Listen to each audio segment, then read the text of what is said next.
누가복음 20장 27절부터입니다. 40절까지 27절 40절 같이 읽겠습니다. 부활이 없다고 주장하는 사두개인 중 어떤 이들이 와서 물어 이르되 선생님이여 모세가 우리에게 써주기를 만일 어떤 사람의 형이 아내를 두고 자식이 없이 죽으면 그 동생이 그 아내를 취하여 형을 위하여 상속자를 세울지라 하였느니라. 그런데 17년여가 있었는데 마귀가 아내를 취하였다가 자식이 없이 죽고 그 둘째와 셋째가 그를 취하고 일곱이 다 그와 같이 자식이 없이 죽고 그 후에 여덟 죽었나이다. 이 일곱이 다 그를 아내로 취하였으니 부활 때에 그 중에 누구의 아내가 되리까? 예수께서 이르시되 이 세상의 자녀들은 장가도 가고 시집도 가되 저 세상과 죽은 자 가운데서 부활함을 얻기 합당히 여김을 받은 자들은 장가가고 시집가는 일이 없으며 그들은 다시 죽을 수도 없나니 이는 천사와 동등이요 부활의 자녀로서 하나님의 자녀임이라. 죽은 자가 살아난다는 것은 모세로 가시나무 떨기에 관한 글에서 주를 아브라함의 하나님이요 이삭의 하나님이요 야곱의 하나님이시라 칭하였나니 하나님은 죽은 자의 하나님이 아니요 살아있는 자의 하나님이시라. 하나님에게는 모든 사람이 사람이라 하시니 서기관 중 어떤 이들이 말하되 선생님 잘 말씀하셨나이다 하니 그들은 아무것도 감히 더 물을 수 없음이더라. 부활의 자녀 하나님의 자녀. 그리스도이신 예수님을 보내신 하나님의 뜻을 알고 모든 백성들을 구원의 길로 인도해야 될 대제사장과 서기관 지도자들이 욕심과 교만에 사로잡혀 있죠. 그래서 전혀 회개치 않습니다. 오히려 예수님을 죽이기 위해서 관계를 꾸미고 있습니다. 참 어두운 시대죠. 어두운 시대입니다. 예수님을 어떻게 하면 제거할까? 세금 문제를 들고 나왔었는데요. 예수님을 고발하기 위해서 실패했습니다. 이제는 가장 어려운 영적인 문제 중에 하나였던 부활, 이 부활의 문제를 들고 나왔네요. 사두개인들이 부활 문제를 가지고 예수님께 질문을 합니다. 이 사두개인들은 부활을 믿지 않습니다. 죽음 이후에 사후세계에 대해서도 믿지 않는 사람들이었어요. 이 사두개인들은 대부분 부유층에 속한 사람들이에요. 그래서 당시에 로마의 힘 있는 권력자들과 이렇게 손을 잡고 유대의 정치, 종교를 좌지우지하는 실력자들이죠.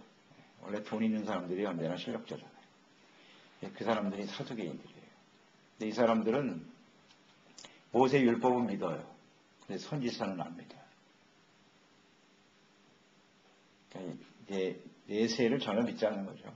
부활, 천사, 영 이런 걸 안 믿는 사람들이죠. 지극히 인간적인 사람들이죠. 종교적인 모습은 있는데 오늘날로 말하면 여호와의 증인 같은 사람들이죠. 이 땅에서 어떻게 하면 잘 살아갈까? 사후세계를 믿지 않잖아요. 율법은 믿잖아요. 그 대신 율법은. 이런 사람들이 이제 사두개인이라고 보면 됩니다. 그러니까 이 사람들은 뭐 하나님의 섭리 이런 거 잘 인정하지 않습니다. 인간의 자유의지 이런 것들만 믿고 따르는 사람들이죠. 인간적인 집단이라고 보면 되겠습니다. 그래서 자신들이 가지고 있는 부와 권력을 가지고 종교의 모든 이권에 개입하는 사람들이에요. 이 사람들이 사두개인들이죠. 그래서 그들을 말하기를 신명기에는 계대결혼의 율법을 들고 나왔어요. 부활이 없음을 증거하기 위해서. 이 부분은 이제 바리새인들과 끊임없이 이제 논쟁이 있었던 부분이란 말이죠. 바리새인들은 부활을 믿습니다. 영도 믿고 선지서도 믿고. 그러니까 사두개인들과 연합이 부딪힐 수밖에 없는. 그러나 해답은 얻지 못하는 거예요. 바리새인들이 명쾌한 대답을 못해. 너희들이 죽어봤냐? 이렇게 나오니까 할 말이 없는 거예요.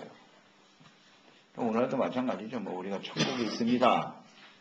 죽음 이후에 천국과 지옥이 있습니다. 아무리 얘기해보지만 명쾌한 대답을 줄 수가 없잖아요. 우리는. 그런 식이죠. 뭐 없다고 계속 우기면 할 말이 없는 겁니다. 그런 상황이었단 말이에요.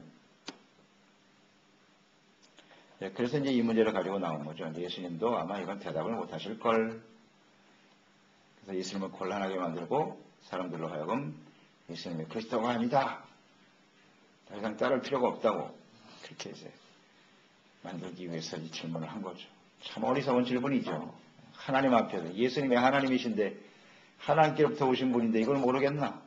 결정적인 계기가 되는 거죠. 이런 질문들이요. 예수님이 어떤 분이신가요? 예수님은 하나님이시기 때문에 확실한 대답을 하실 수가 있습니다. 그래서 오늘 예수께서 하신 이 말씀은 사후세계, 우리 죽음 이후에 어떻게 될 것인가를 우리에게 잘 가르쳐주고 계신 부분이에요.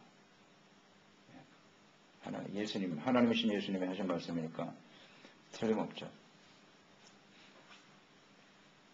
그래서 계대 결혼의 예를 들었어요. 말도 안 되는 경우인데 한 형이 자식을 낳지 못하고 죽었다. 그러면 그 아내 형수를 그 다음 동생이 이어받아서 또 자식을 낳아야 되는데 또 없다. 그래서 둘째, 셋째 지나서 일곱째까지 다 자식을 낳지 못하고 그 형수를 아내로 받아 있다가 죽었다. 부활할 때 누구의 아내가 되겠느냐? 곤란한 질문이죠. 그렇지만 이게 얼마나 어리석은 질문인가 하는 것을 잘 알 수가 있죠. 예수님이 아주 명쾌하게 답변하십니다. 35절 이하에. 세상과 및 죽은 자 가운데서 부활함을 얻기에 합당히 여김을 받은 자들은, 이게 중요하죠. 이게 대전제입니다.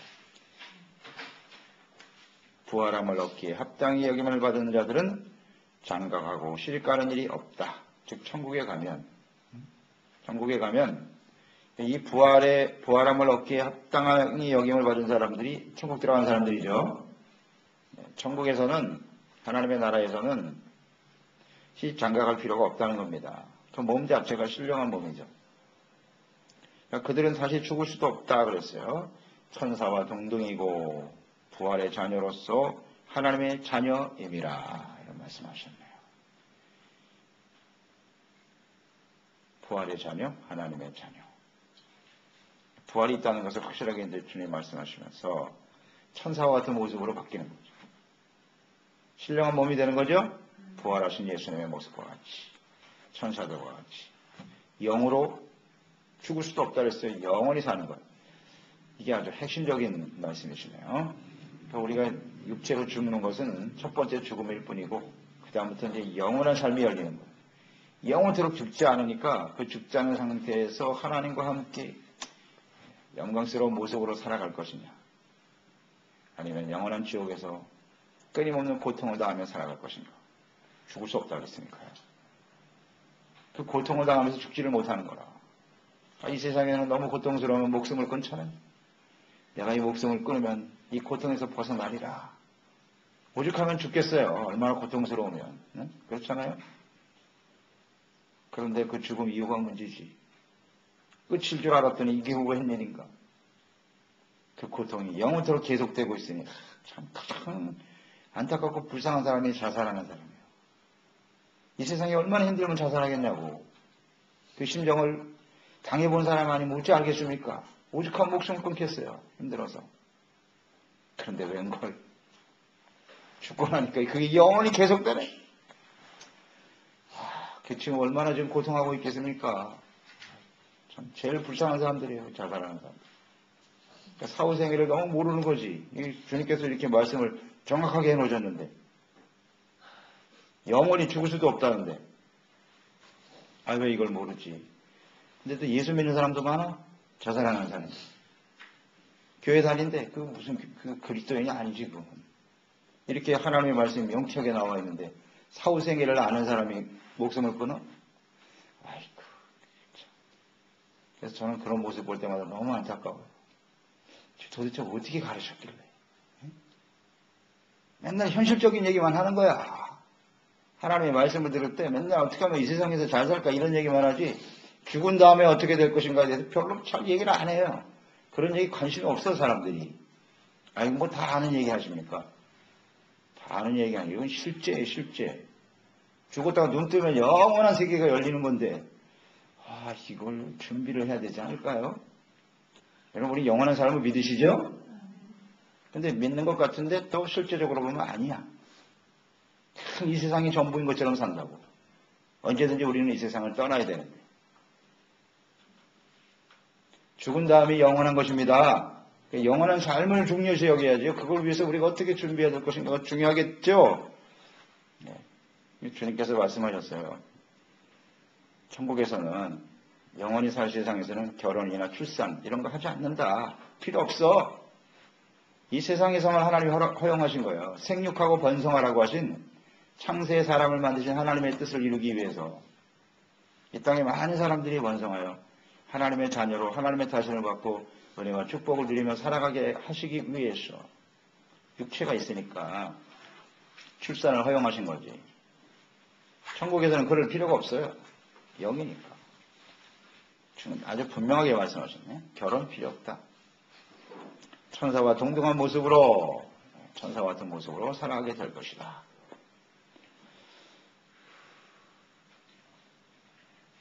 천사와 같은 모습으로. 우리 그렇게 되겠죠? 우리도 그런 모습으로 이제 서게 될 겁니다. 이 우주가 얼마나 크신지는 알죠? 이 지구와 같은 것이 얼마든지 있을 수 있죠? 있을 수 있습니다.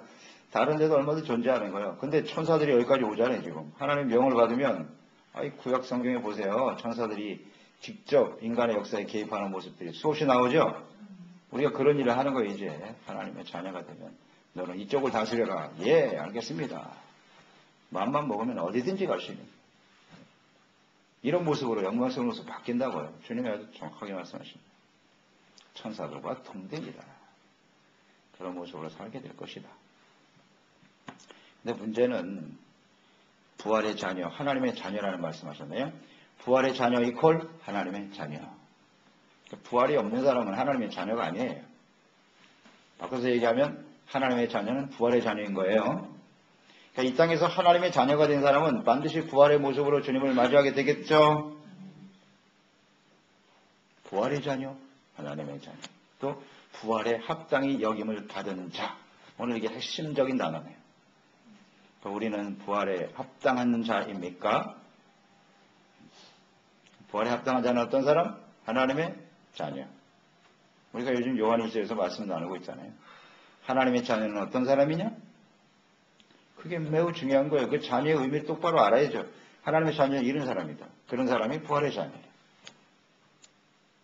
그래서 주님 앞에 서게 되겠죠? 교회만 다 다닌다고 해서 하나님의 자녀는 아니거든요. 그걸 똑바로 알아야죠. 그러니까 하나님의 자녀는 하나님이 직접 낳으신 자라 그랬어요. 우리 지난 시간 묵상했잖아요. 하나님이 직접 낳은 자고 그런 사람들이 다 형제 자매라는 사실을 알고 내 피부치다. 그러니까 예수 안에서 구원받은 사람을 피부치로 여기는 거예요. 형제처럼 여기는 거예요. 그래서 그들을 불쌍히 여기고 서로 사랑하고 이해하고 용납하고 그런 사람이 하나님의 자녀지. 그런 서로 원수같이 생각하고 있어. 그건 자녀가 아니라 그랬잖아요. 형제를 미워하는 자는 살인하는 자요. 그것은 마귀에게 속한 자요. 이렇게 나와 있잖아요. 어떻게 피부치 형제를 그렇게 미워할 수가 있냐. 그래도 같은 형제인데 물론 형제들끼리 원수되는 사람도 많지만은 다 돈 때문에 그렇지 뭐. 욕심과 돈 때문에 형제가 원수되고 그러죠. 그러나 우리가 이 형제, 하나님의 자녀는 다 형제의식을 갖고 살게 되고요. 이게 자녀예요. 죄를 짓지 않고요. 자녀니까. 주님의 사랑과 생명이 내 안에 심겨졌거든요. 씨앗이 심겨진 사람이 직접 낳은 자가 하나님의 자녀요. 이런 사람들이 부활에 참여하게 되겠지요. 요한복음 5장 29절에 분명히 말씀하셨어요. 선한 일을 행한 자는 생명의 부활로, 악한 일을 행한 자는 심판의 부활로 나오리라. 예수님이 직접 말씀하셨는데 분명히 부활이 있단 말이에요. 우리는 생명의 부활에 참여할 사람은 선한 일을 행하는 자라.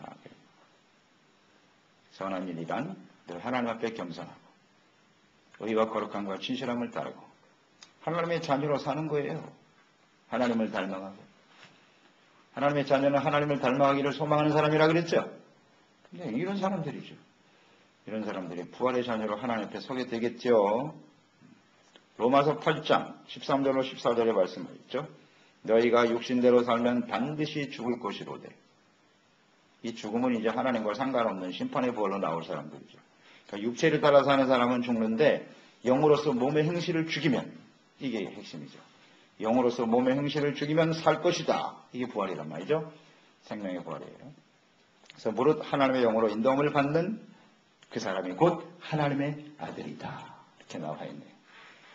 그러니까 영으로서 하나님의 성령으로 거듭나서 영으로 육체를 다스리는 거죠. 육의 일들을 죽이고 몸의 행실을 죽여라 그랬어요.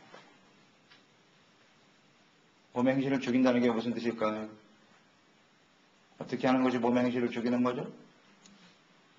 예? 이 의미를 알아야 될 거 아니에요. 몸의 행실을 죽이라는데 어떻게 죽이는 거예요? 그냥 목숨을 끊어? 어떻게 하는 거예요 이게 도대체? 회개. 그렇죠. 회개죠. 몸의 행실을 죽이는 게 회개예요. 하나님 제가 이게 육체의 욕심을 따라 또 죄를 졌습니다. 하나님 용서해 주세요. 이런 모습이 구체적으로 계속되는 거죠. 그게 차차차 죽여가는 거잖아요. 자기의 육체적인 욕심을 죽이는 거니까 그게 회개지. 회개하지 않는 사람은 그대로 살아있는 거예요 이게. 육체가 살아 움직이는 거야. 그게 죄인지도 모르고 말이죠. 이런 사람이 생명의 부활로 설 수는 없단 말이에요. 자, 부활이라고 하는 것은 무엇을 전제로 하는 거예요? 죽음을 전제로 하는 거죠. 죽지 않은 사람은 부활 상관없어요. 예수님이 죽으셨기 때문에 부활이 있는 거잖아요. 우리도 마찬가지예요. 내가 그리스도와 함께 십자가에 못 박혔나니 죽어야 돼요. 내가 그리스도와 함께 죽어야 부활에 참여하게 되는 거죠. 아멘. 간단해요. 부활의 자녀, 하나님의 자녀는 육체 자신의 욕심을 쳐서 복종시키는 거예요. 죽는 거예요. 그리스도와 함께 육체를 욕심을 죽이는 거죠. 계속. 그게 회개잖아요. 그런 사람이 생명의 부활로 주님 앞에 서게 되겠죠. 아주 중요한 말씀이네요. 사후의 세계. 영원한 하나님의 나라에 어떤 사람이 들어갈고 하나님의 자녀만 들어갈 수 있다. 37절, 38절에 예수님께서 사두개인들이 율법을 가지고 나왔으니까 모세 율법을 가지고 나왔기 때문에 창세기에 있는 말씀을 인용하셨네요. 그래, 살아있는 하나님이라는 것을 내가 증거해 줄까? 부활이 있다는 사실을. 하나님께서 모세에게 나타났을 때 자기를 어떻게 자신에 대해서 어떻게 말했냐면 나는 아브라함과 이삭과 야곱의 하나님이다. 이런 말씀을 하셨다.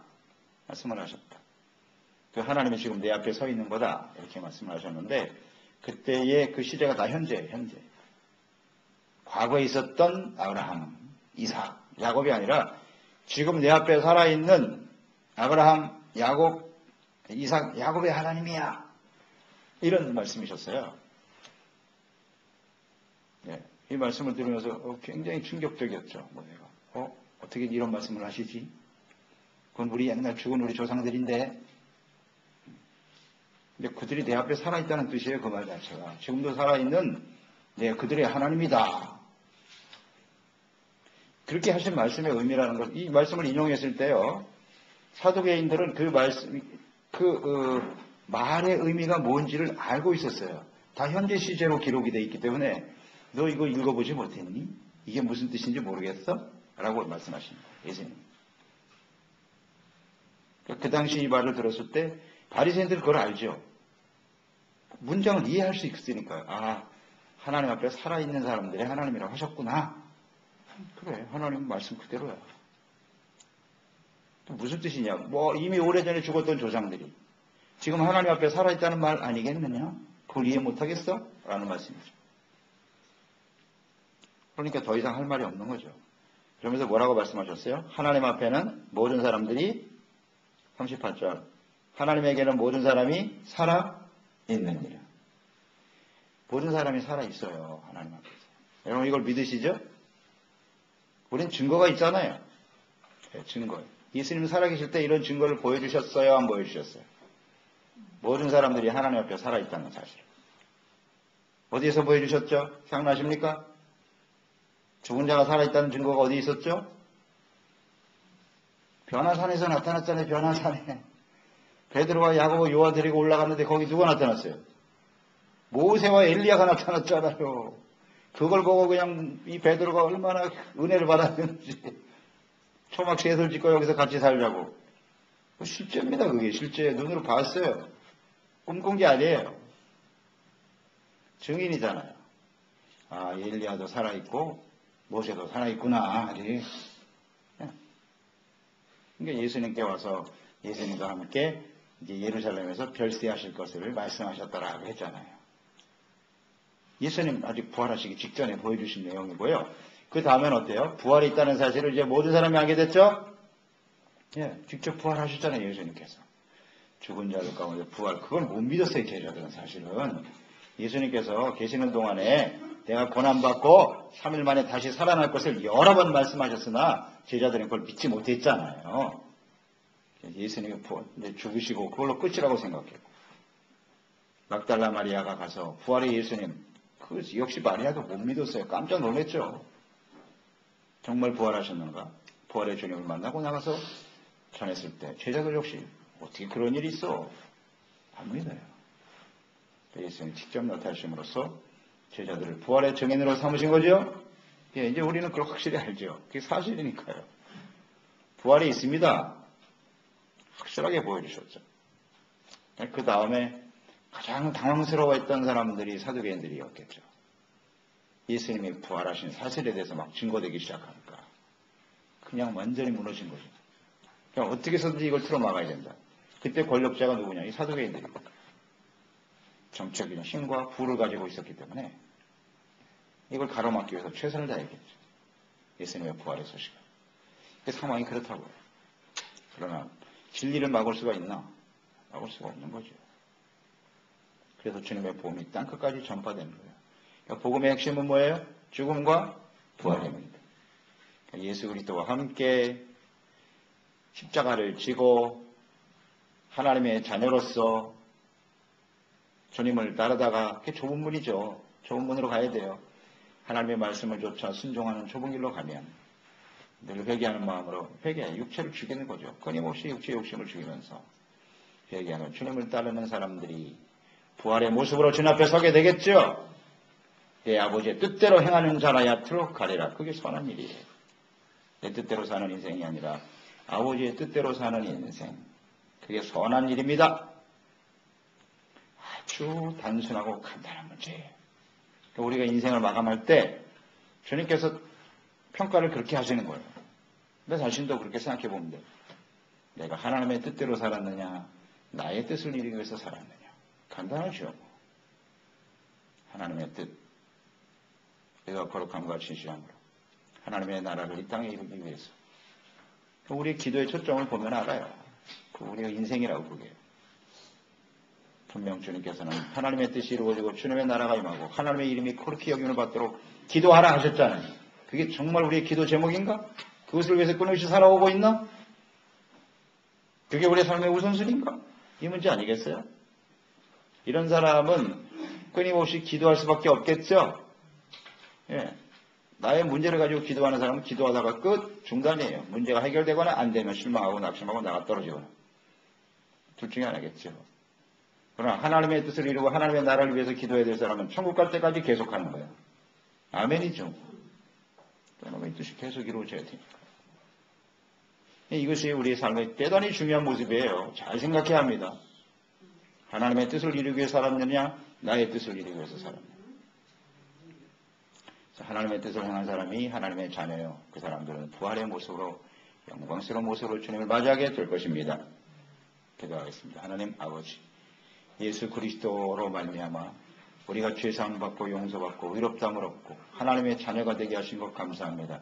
이것은 하나님의 택하심과 부르심과 예정하심을 통해서 이루어지는 것이죠. 하나님 앞에서 우리가 얼마나 심각한 죄인인가를 깨닫는 것이죠. 하나님의 자녀가 되어 육체의 욕심을 따라 살아왔던 삶을 그리스도와 함께 십자가에 못 박아버리고 육체의 몸의 행실을 영으로서 죽이지 않으면 우리는 하나님 앞에 살 수가 없어요. 부활의 자녀, 하나님의 자녀는 육체의 욕심과 교만을 버리고 겸손한 자세로 주님을 섬기는 사람들 아니겠습니까? 나의 뜻이 아닌 하나님의 뜻을 이루기 위해서 주님의 나라와 영광을 위해서 또 예수님과 함께 십자가를 지고 주님을 따르는 사람들 부활의 모습으로 하나님의 자녀로 주님 앞에 서게 될 것입니다. 이러한 간절한 소망을 가지고 승리하며 살아가는 저희들이 될 수 있도록 도와주옵소서. 예수님의 이름으로 기도드리옵나이다.